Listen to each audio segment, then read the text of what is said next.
6:30 p.m. Eastern. Shelby's World Live taking off. Questions will be answered cause the queen get it off. Unity is for the black and brown community. Conversation without scrutiny. Hey, we speak from a place of power, no coward. We just making sure the truth isn't overpowered. Black goddess, black queen, no in between. Radio podcast to the big screen. Her smile is everything, can light up a room. She say what she means, that's why we're in tune. Grown woman handles her biz like it is. Discipline, a role model for the kids. Nothing was given, everything she earned. She sat back and learned, and now it's her turn. So stop on by, comment, subscribe. Each and every Wednesday, SW Live. Shelby's World Podcast. Shelby's World.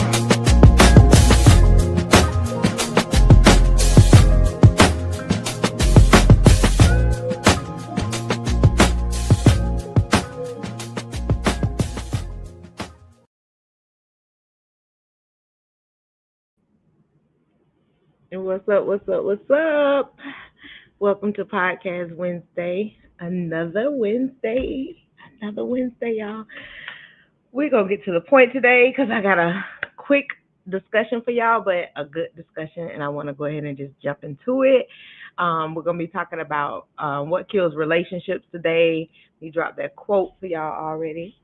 Get that quote up here for y'all. Our quote of the day. Wait, I gotta ask how y'all doing though, but what's up? How y'all doing? How y'all feeling? You know, what's going on? Anybody got anything they need to share? Anybody excited about anything that's happening this week? Y'all got anything live going on that y'all want to tell us about? You know, I want to know because, you know, that's important to me. But what's going on?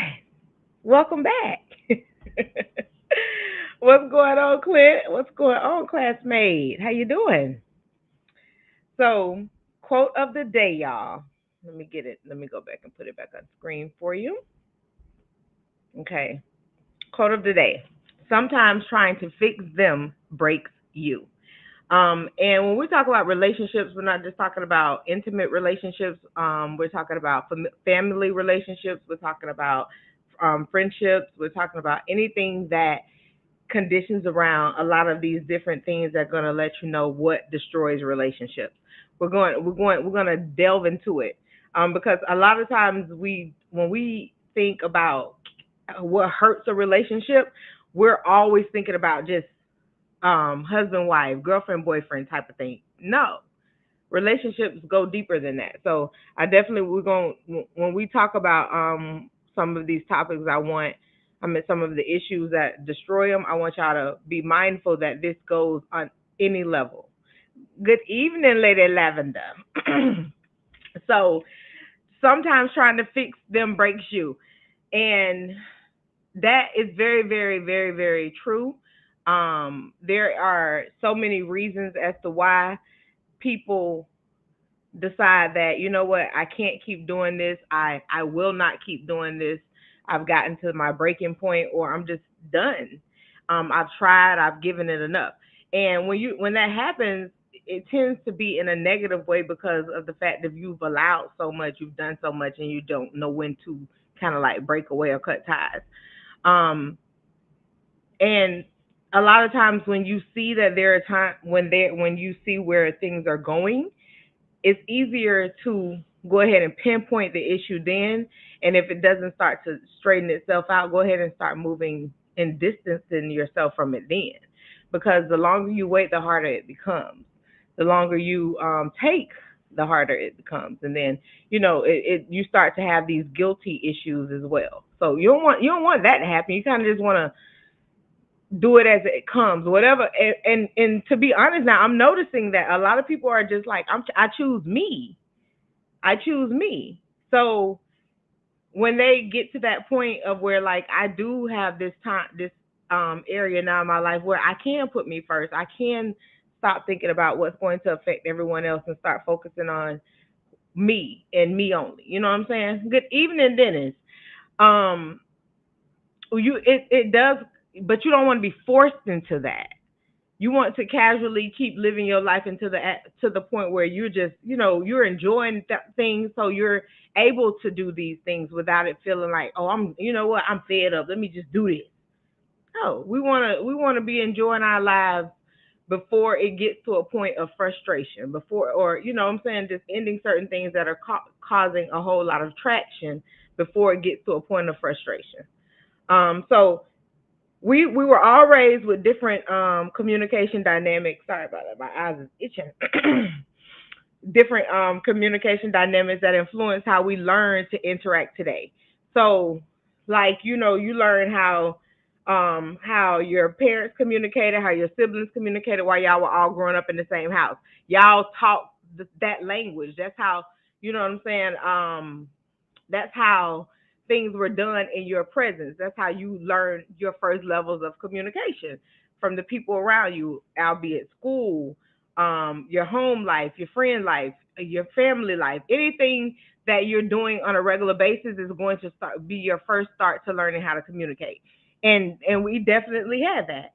And you can't fully eliminate conflicts in your relationships, but we can develop new skills that deepen our connections, because everything that we were taught or shown as younger people doesn't mean that it was adequate, doesn't mean that it was correct. Or it just means that it could be different ways to do things, because there's always another way to skin a cat. So if you have any opportunity to learn and advance a skill that you've already buckled held on to, but you can advance it and make it better, do it. Don't sit around here and be like, I already feel like I communicate good. You could probably learn to communicate better. You know what I'm saying? Like, you can't just decide yourself that you at the top of your game. Every business owner gets better. Every stylist gets better. Every makeup artist gets better. Every doctor gets better. Like, you can't just be like, I'm here. I done reached the top. In a way, it's more. It's more, and we're learning that every day, that there's always more. It's always more. Okay. So when we but if you are the type of person that keeps a mental tally of all the things your partner has ever done to wrong or hurt you, you begin to look for reasons to be upset. That's silly, but it happens. It happens. It definitely does. What's going on, Kev? What's up, partner? It's very true. If you're and those are manipulative tactics. Like, you want to kill all that. Like, manipulation tactics come from a very, very negative place. It's not a place of like, I'm trying to bring you peace, I'm trying to bring you understanding. It's for their comfort, for their convenience, to be able to handle you a certain type of way, or get you under their thumb in a certain type of way. And we're not doing that. Like, what's the point behind that? That means you're bringing lies and different things into the relationship, an unbalanced chemistry, bad energy. The aura is off. You got to keep your stuff 100. All right? So, we're going to talk about some of those habits that destroy relationships. And we're going to, it's some good ones too, y'all. And because I know, and if you see something on here that you do, you probably shouldn't do it. Just because I'm calling it out. I'm calling out those habits that destroy relationships. So if you see things on here that you've done in relationships, or that you may even currently be doing in your relationship, cut it out. Okay? And learn how to cut it out. Because even if you could you can lie to yourself today and be like, I'm not going to do that again. But you actually have to implement that and get yourself to see yourself not doing that again. All right, so keeping score. When we keep a mental tally of all the things that our partner has ever done, we begin to look for reasons to be upset. This often leads to pent up resentments that our partner is unaware of, until we let them all out in a fit of anger. And not only is this confusing for the other person in the relationship, who thinks the response is out of proportion, but is not likely to lead to a resolution. You understand that? It's not likely to lead to a resolution. Couples counseling can help you and your partner develop the tools to work through frustrations before they become major issues. We've all had arguments that lead us too uncertain about how we feel about that fighting aspect. What if it's really worth fighting for, if it's not. So this to me is basically you feeling like whenever you want something or want to do something, you can throw up in that person's face what they did to you, make it big, add a little other fire to it, a little more kerosene to blow it up even bigger, just so you can get your way. And how is making your partner feel bad or making someone that you love or care about feel bad, whether it's a friend, a family member, your partner, how is making them feel bad going to make the situation better? It makes it better for you at the time.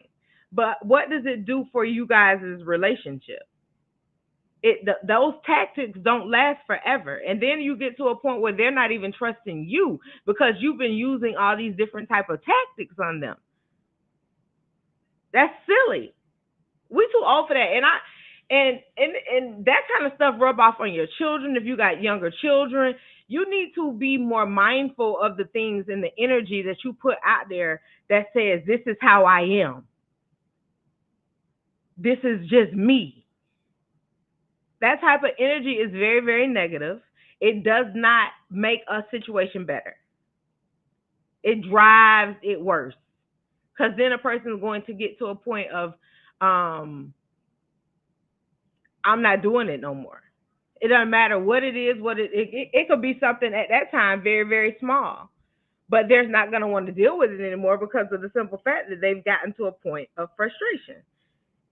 And when you learn how to kind of like stop appeasing people up front, it makes it a whole lot easier. So when you notice these things, leave those, go ahead and take action. Start being in control of the situation. Bringing up the past.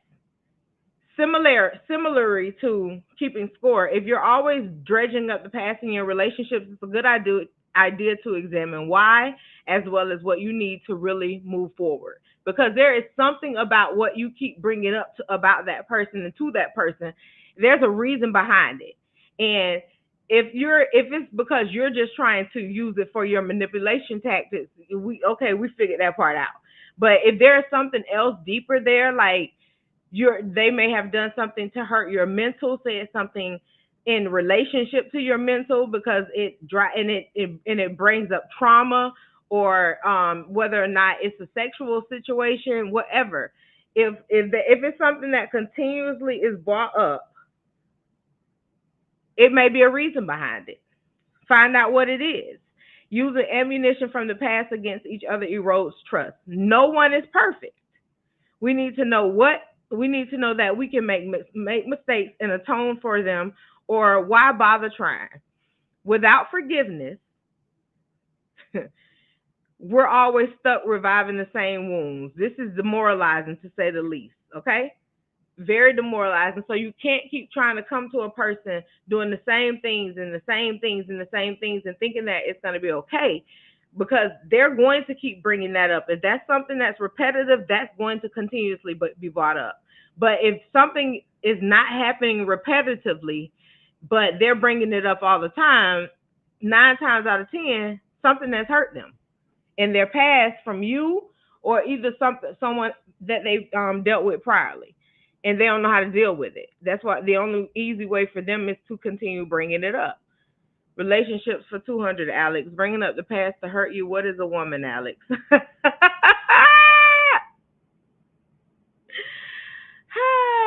All women don't do that, though, Todd. All women are like that. Everybody ain't gonna try to use you against you. But there are some people, there are some characters that will do it.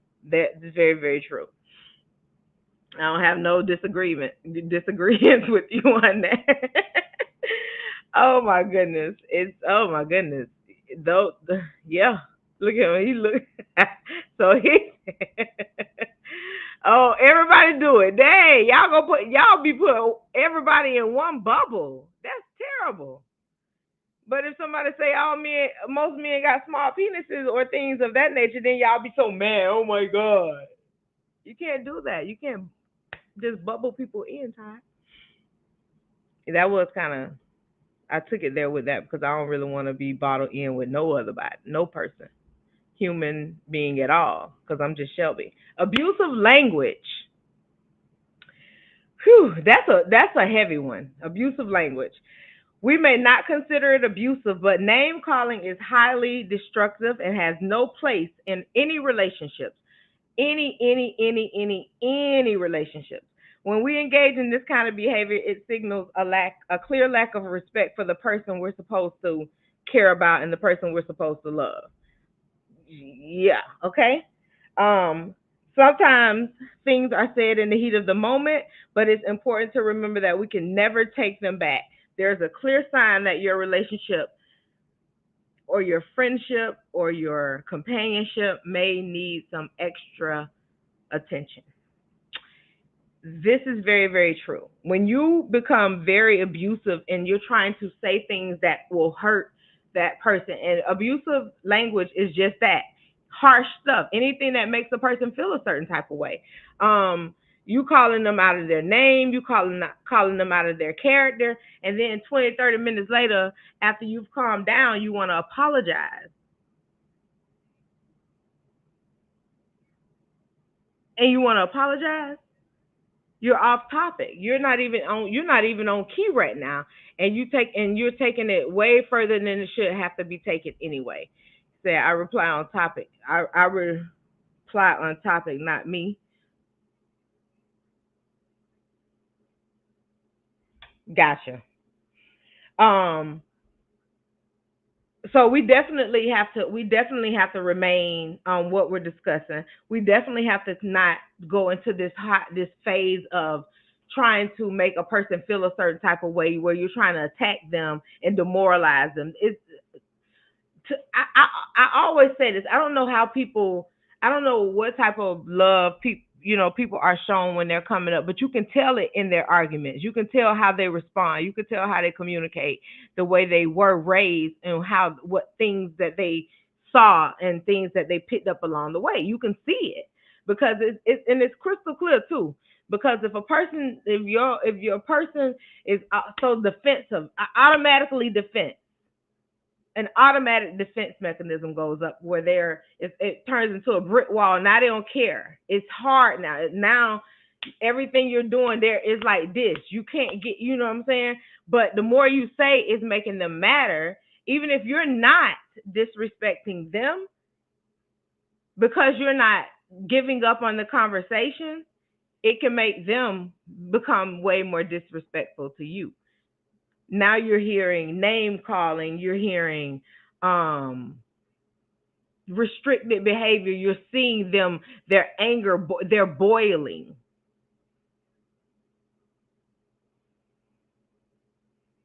A person like that can become really, really neurotic, and it can become very, very negative for you. That situation can turn really, really bad for you and that other person, because you may get, now you got to get to a point of defense, and defense makes other people angry too.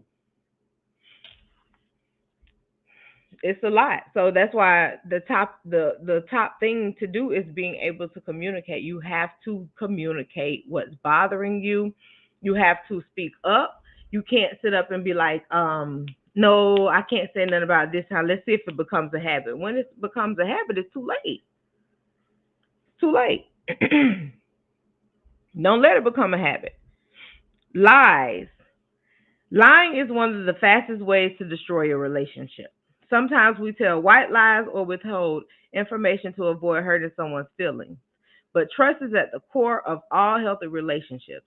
It's not always easy to tell the truth, but it's even harder to rebuild a relationship once the trust is destroyed.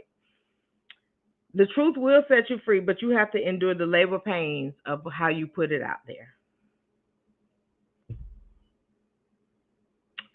You have to. You have to. You have to. A lie is a relationship killer. It's definitely the fastest.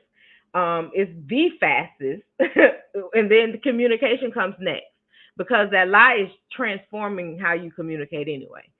So yes, that lie is definitely the fastest relationship killer. And you can't tell people what to get upset about when it comes to a lie either. You can't. You can't. You can't get upset by what people get upset by when you lie to them. How did that turn out for you in your relationship, Tia? I know you still married because you've been married since damn high school. But how did your situation turn out with the lie thing? Don't forget the slick lying by omission. Oh goodness gracious, this is one of the worst ways to lie. Lying bad all around, and that's one thing. I can't stand a liar. I can't stand a liar. I don't know. I can't stand a liar. Oh, she said forgiveness. Okay, that's good. That's big too. A lot of people don't forgive. We're gonna get to that. A lot of people don't know how to forgive, just like a lot of people don't accept lies. So you know what I'm saying? That's a huge thing right there. That's actually awesome because you got to be a very very um strong, sturdy person in who you are to even be able to forgive and know that you ain't gonna be able to be that person that's gonna bring it up often. You know what I'm saying? Because forgiveness is supposed to be the thing that I forgive you, I put the key away. But sometimes it's not that way. Um, our next one is talking over each other while you're communicating. No one is born a good listener. It takes practice and empathy to develop good listening skills, but this is usually easier in the beginning. Learning how to listen in the beginning is one of the top reasons why your relationship will work because you're showing that you're listening and you're giving them a reason to know that you care enough to listen. Um, it takes practice and empathy to develop good listening skills, but this is usually easier in the beginning when we're still learning about someone and they seem like an alluring mystery. So that is a lot of the reasons why it definitely makes it easier. Another indication that your relationship would benefit from couples therapy or family therapy is if you tend to talk over each other. When we've been with someone for a long time, we often stop listening and carefully because we feel like we know what our partner is going to say. We know them oh so well. Maybe we've been convinced we already know what they'll say, more than the fact that we know them. But if we're on point in our relationship while interrupting and talking louder seems like a solution, it's not. It's rude. It's rude. It's absolutely rude.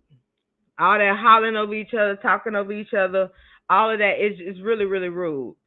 I had to teach people there's a difference between forgiveness and reconciliation. Just because I don't make up with you doesn't mean I haven't just because I don't make up with you doesn't mean I haven't forgiven you. That's true. I can understand that.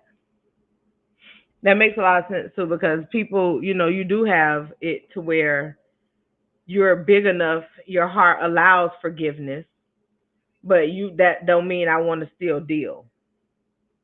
Yeah. Yeah. I've seen that and I understand it as well. Um yeah, but so talking over each other, that is just a clear indication of disrespect. It says I'm not listening or I'm only listening enough to make my point. And just listen. Just listen. You utilize your listening skills, even though it says it takes a while to get them. That's where your practice can come in at when someone is talking to you and you're trying to understand them. Because a person that wants to love on you wants to understand you, right? They want to have understanding for what you're saying and what you're doing. So you in order for that to happen, you have to listen to them to understand them. You have to concentrate on what they're saying. You have to focus. Cause most of the time y'all just be listening to respond. Y'all just want the opportunity to respond. Y'all not listening. You're not listening at all. You're just like, okay, that part that she said over here, that part that he said over here, I have something I want to say to that. But what else? What else? Did you gather any other information?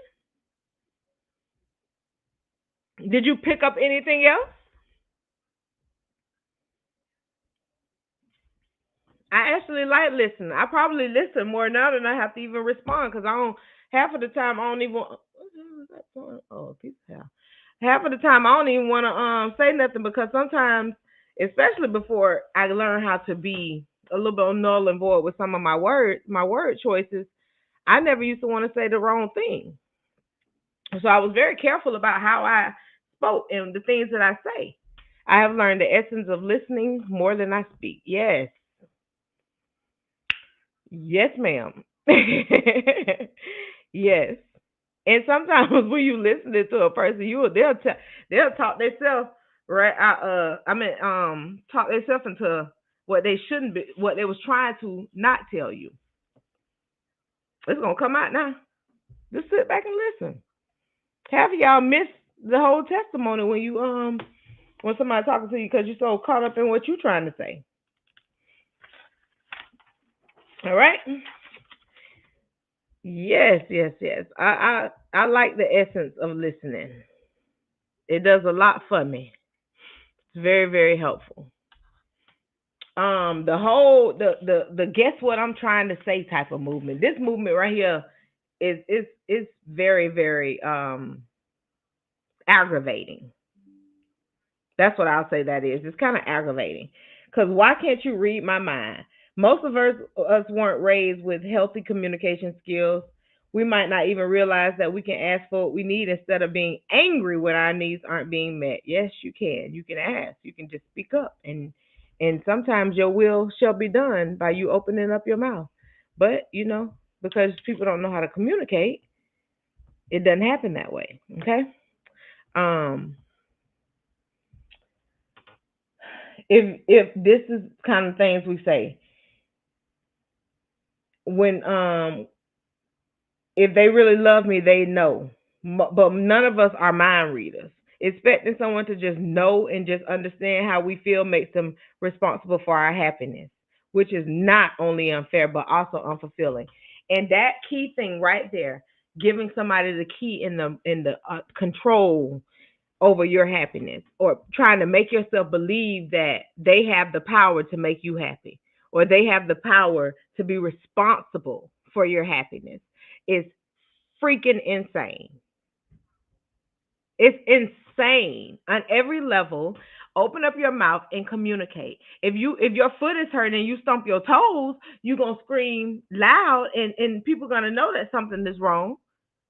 So don't sit there and close your mouth about something that has hurt your feelings. Don't sit there and close your mouth about something that you have felt disrespected on. Don't sit there and think that it's someone's responsibility to know just because you over there sitting with an attitude that they should know what your attitude is for.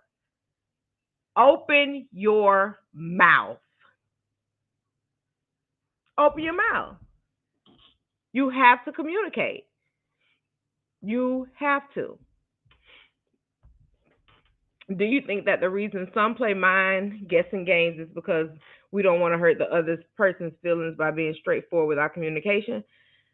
I mean, I think it's a reason, but I don't think it's a justifiable one. I do believe that whatever reasons that we believe that we're protecting someone else is a selfish reason because we're not really in control of what a person should be feeling protected from, unless it's a physical harm or danger to themselves or, you know what I'm saying, things of that nature. But most of the time, the protection level is for the person who doesn't want to speak it because we know that we feel guilty for feeling that way. So it makes it easier to feel like we're saving the other person from it. It makes it easier. It's just a mental thing for yourself. I don't think it has anything to do with them because they have no idea. The only person that's in control of that whole thought process is you because you haven't shared it. I think that's a great question though, Clint, because when you think about that and you have the experience of trying to be a person that will protect someone's feelings, and that's a lot of reason why we don't. That what Todd said earlier by saying by lying by omission. Um, we have the opportunity to go ahead and just be upfront about it, but we'll say something nice to curve it. You know what I'm saying? Or not give in to the full thought of what it is that's being said because we don't want them to feel that this is how we really feel. But then you're going to have months down the line where you start to feel even guiltier that you're sticking with a situation or having to deal with a situation and you don't want to deal with it at all. You know how many people have been married for long time, periods of time, been in relationships, and had children, done been on jobs, done cut off good friends for what bad friends have done because of the way things are presented, the presentation. So that is a staple in how communication is, the way you present it and how you present it. And you want to make sure you're presenting it in a way that is truthful. You could be truthful and not hurtful, but sometimes you got to snatch the band-aid off too.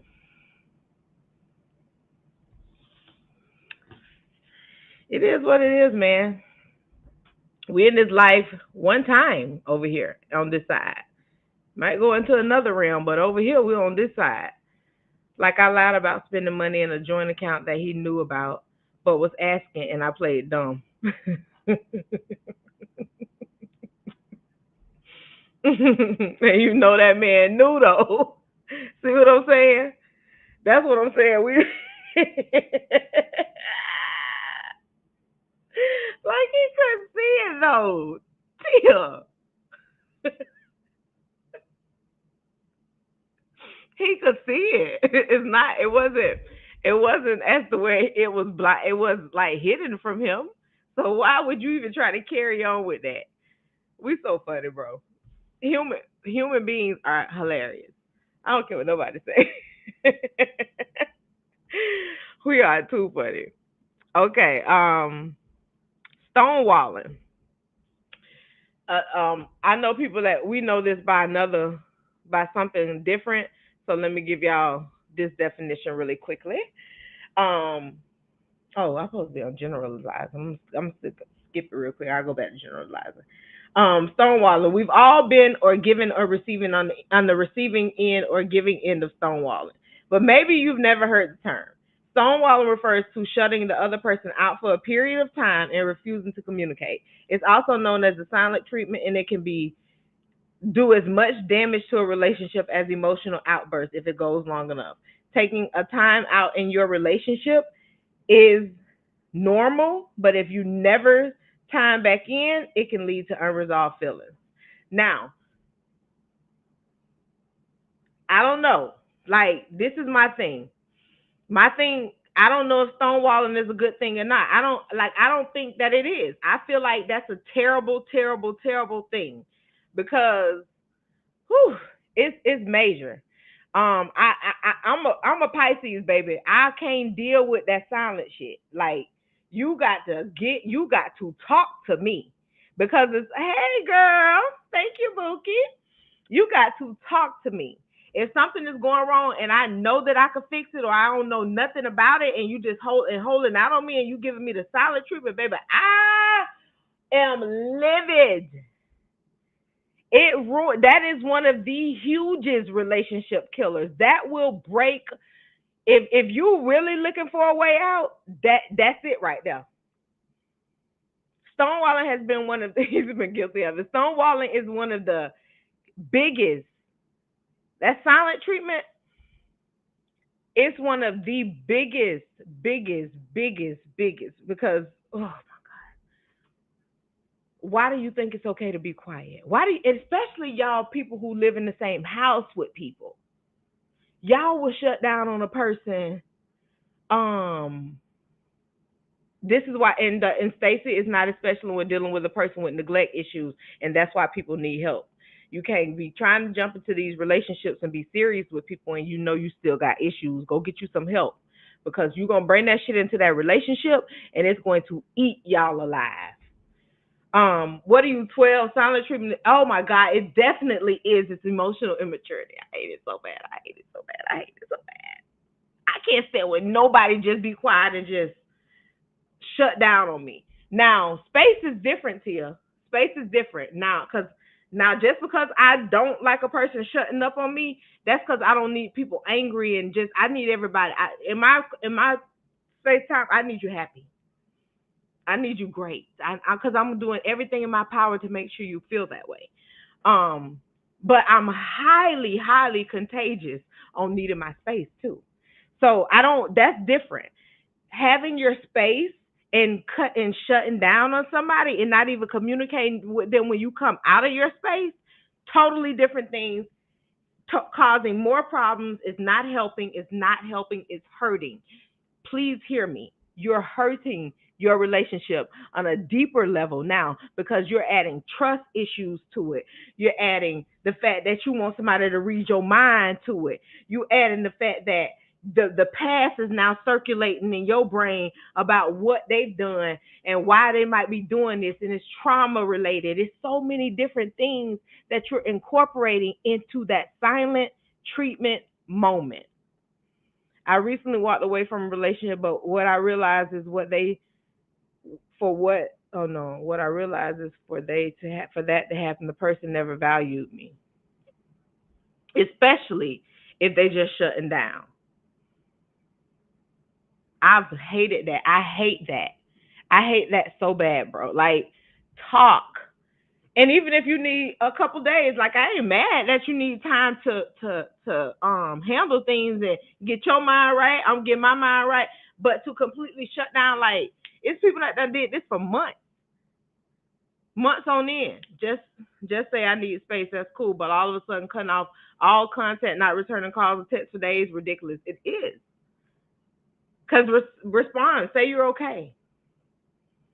This is what I'm going through. I just need a little bit more time. That's communication. That's being an adult and that's being mature.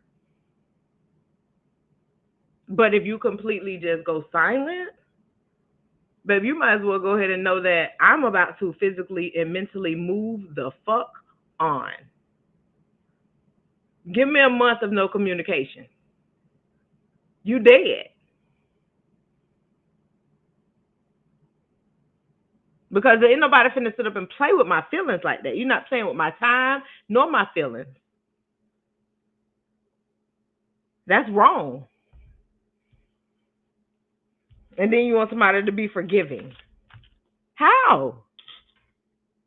You just acted like I didn't even exist for a whole month. You don't know what was going on with me. You don't know if I was over here going through withdrawal. You don't know how I was feeling. You don't know if I lost my job. You don't know if I lost my house. You don't know nothing. You just shut down.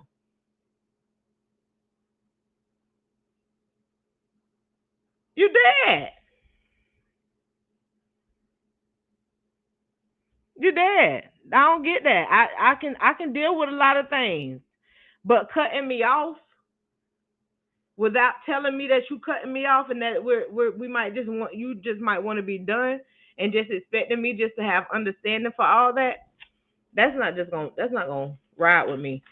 Generalizing. Couples counseling can also help us to be more specific about the aspects of our relationships that we hope to work on. It tends to go hand in hand with blame. For example, you always or you never. Don't start no conversation off with nobody like that. That you coming up immediately blaming me. You coming up immediately showing me that I'm guilty before even talking to me. I've done that before, and it was my pride that played a part in it with the stonewalling, silent treatment. Hey B, I know that it just don't feel good. It just don't feel good because at that time that you're doing this holding back and this silent treatment, you're the person that's in control of the situation, and that other person feels like they have zero control. They've lost you. Everything is not, you know what I'm saying? It's bad. It's a bad feeling. Shut down so we can play a game of guess what's wrong with me and guess how to fix it. Fuck. I ain't got time for that. I don't even want to play. I'm not doing nothing. If just don't, if you need time and space, we can communicate that. Tell me you need some time. Tell me you need some space. But don't just go away and don't talk to me for a month. Baby, it's dead. What's happening, E? What's happening? I'm telling you it's dead. I can promise you that. Go get ghosts. Get ghosts. I ain't no child. I don't play games with people. I ain't running around playing games with nobody. You talking about, oh, I just go silent. So when you go silent, what you think that's supposed to mean for me? Oh, okay. Um, so for example, if you start off your conversation with you always or you never, the response to these kinds of statements is usually defensive and unproductive. We can we can go back and forth all day without getting anywhere. Instead, we need to be specific about the issue. For example, I feel hurt when you look at your phone when I'm talking to you. Instead of, you never listen to me. Yeah, just let them know when they don't listen to you. Because you want to be specific about that. You know what I'm saying? You want to, that's how you really communicate. You want to be specific. It hurt me. I feel like you're not paying attention to me when you have your phone in your hand when I'm talking to you. Isn't that more general? Isn't that more direct? It's more direct. It's straight to the point. Y'all can't be about to turn 50 years old in 7 to 8 years and still be around here scared to say what's on your mind. That ain't happening. That ain't happening. Mm-mm. We can also follow up with a clear request about how we'd like things to change so that we're being an active part of the solution. So if you're telling somebody what bothers you and what makes you unhappy and those things like that, and then you turn around and give them things that will fix it,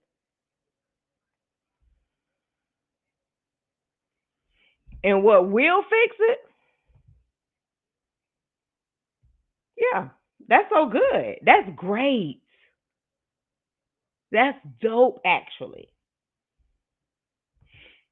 That's always been my problem.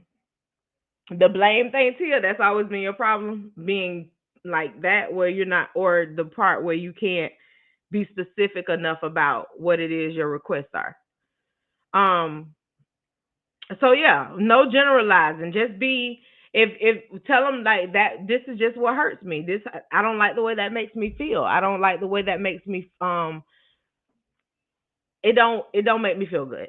So if I'm letting you know this, I need that to. I also have ways that you can change.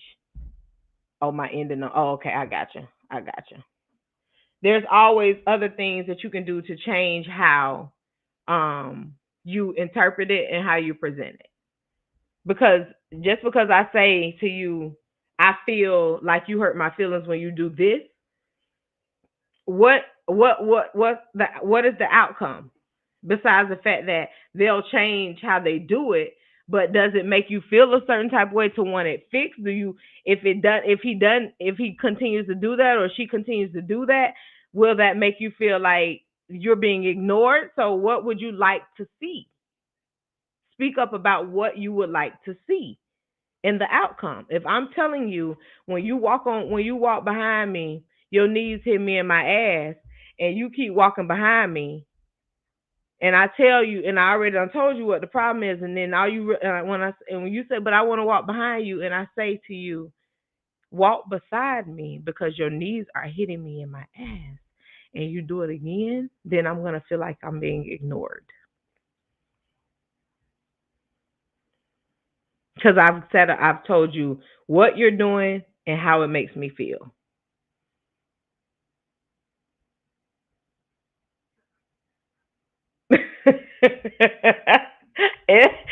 No, ma'am. Just slightly, but not heavy. Just a little slight word, little slight word. Intellectualizing. Some people find it difficult to fully express their emotions and feel more comfortable intellectualizing their feelings. They might even view emotional vulnerability as a sign of weakness due to past experiences. Stereotypically, these traits are often considered more masculine. However, both men and women can be prone to intellectualizing. Chronic intellectualizing can easily be interpreted as coldness, and that's why they say most men do it because they know how to be cold, or lack of care by their partner. And when you're uh, a lot of guys that were raised as single parent with single parents are very they have a cold shoulder that they can throw on real quick because they've seen that parent do that often. You know what I'm saying? So if they, because you, when you only got one parent there in the house, there are going to be many more times that you see that person expressing their feelings versus two people expressing their feelings, and you're getting to see how one person expresses and how one person responds. Not when it's a single parent, you're just seeing one side to it. So that particular situation makes people more cold, tend to make you a little bit more cold on how you deal with things because of what you saw and what you had to experience. So it may be a masculine thing, and that's how a lot of men will interpret it if a woman does come off that way, is that you acting like a dude. Stop acting like a nigga, man. Stop acting like a dude. Don't stop coming so rough at me. Stop talking so this. Stop talking, and because it does come off that way when you get cold and be acting like, you know what, f this, or I don't care about that, or it's, I feel how you feel. Those type of things can bring a whole lot of more negativity into the relationship than positive. It doesn't have any reflection on something good coming from that. It can also make things a whole lot worse in the relationship. Improper communication is so strong these days. So you really got to make sure you are putting out in the atmosphere good communication. You really do. And the bottom line is that we were raised with different communication dynamics that influence how we learn to interact today. To have healthier relationships, we may need to, it's going to be mandatory that you unlearn some of those destructive patterns and eliminate it from your view. It shouldn't even be in your vision. When you change how you doing something, the old you or the old part of you that did it should be out the window. Rear view. You can look behind and see it. But don't bring nothing like that into your new part, your new life. Don't have it working in your relationships. Don't have it working in the bonds that you're building, the professionalism that you're working on. Don't have any of that happen in your relationship. And age doesn't always make it like, because I say all the time, we getting older, we should know how to do things. It's true. But age doesn't always generate responsible people or intellectual people. It doesn't always do that for everyone. So we do have to take the opportunity to go and explore and research, because you're just not going to be automatic with your information. Not all the time. All right. Stop building bonds that are already broken in the beginning. Stop trying to keep them there, keep them going. When you start to see that things are self destructing you or hurting you or allowing you to think outside on a negative level, it's time to let those bonds go. It's time to let anything go that is making your life miserable. Now, there's some people that are going to be delusional and they make themselves think that somebody is doing something or this, but because half of the problems that we create in this atmosphere are karmic responses. What you put out 10 times is going to come back. You know what I'm saying? So it don't matter whether that's positive or negative. These bonds are worth having good repair systems in the beginning. If you come into a relationship or any encounter that allows you to have nothing but negative energy from it, that's not for you. And we really have to learn how to start turning our backs on those things immediately. Immediately. The more you sit and allow things to weigh on you, and the more you sit and allow things to happen, it's definitely going to get the better of you. And it make you lose yourself. Oh, I just said this. No relationship is worth me losing me. It makes you lose yourself. It will. So you definitely have to be in control. Give yourself the grace that it takes to say, if these things are not happening in a positive manner for me, if I'm not receiving just as much as I'm putting out, this may not be for me. You get to choose who is around your energy. That's your choice. So I don't like to hear people say, "Oh, they played on me. They did this." That no, your energy better be a little bit more descriptive. You better be discerning like a mug when you got new energy around you. You need to feel it. You need to always feel that good energy. Even when a person's sad, a good energy, a good or a person, even if they're having a bad day, energy it doesn't shift. It just doesn't shift. Their energy doesn't shift. So think about that. When you're building your relationships and you can start seeing destruction from the beginning, pay attention to that destruction and waver away from it. But if you're the person that you see, if you're the person that's causing the destruction and you know that you're about to do it and sabotage and do all of that, you need to bow out too, because nobody don't need nobody around that's okay with destruction. But there are signs and there are things you can do to improve it and fix it by making sure that you're not doing those things that we talked about today. No keeping score, no bringing up the past, no abusive language. Don't lie at all. Talking over each other, yelling over each other. No, why can't you read my minds? No generalizing, no stonewalling, and that cold shoulder method and that I'm not talking to you. Biggest relationship killers. Remember that, right? Y'all take it easy. Enjoy the rest of y'all Wednesday evening. I'm gonna catch y'all back next week. I think we got a guest next week. I'm gonna check my calendar, but you'll know advertisement is always gonna be there. But y'all have a great week, man. Y'all enjoy the rest of y'all evening, and just don't lose yourself. If you whatever you have control over that matters with you, keep in control. Don't lose yourself. All right, y'all take care. Peace.